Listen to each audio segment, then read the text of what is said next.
خواب‌آورها هستند. معمولا خواب‌آورها رطوبت بخش‌های مغزی هستند که ساده ترین و اتفاقا مفیدترینشون کاهوه. کاهو یک رطوبت بخش مغزی هست که برای مغزهای دموی که از شدت گرمی نمیتونن بخوابن، برای مغزهای صفراوی که از شدت خشکی نمیتونن بخوابن، یک آرام بخش مفیده.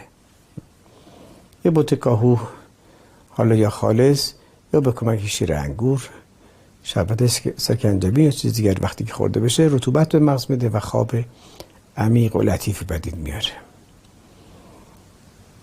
و یا خود سرکنجبین رطوبت بخش است. رطوبت بخش های فرح بخش مثل بهار نارنج، عرق بید، عرق کاسنی، اینا رطوبت بخش های فرح بخشن و خواب‌آور. خواب‌آورهای دیگه از این حوزه خارج بشه میشه خواب‌آورهای تخدیر کننده که بجز در شرایط اضطراری که طبیب میخواد تجویز کنه ضرورتی نداره. بعضی از اوقات از شدت ضعف انسان نمیخوابه، از شدت خستگی، از فرط خستگی خواب نمیاد. اینجا باید کمک کرد به خواب، یعنی برخی از کارهای خستگی آور، خستگی تن رو به کمک رفتار از دوشش برداشت.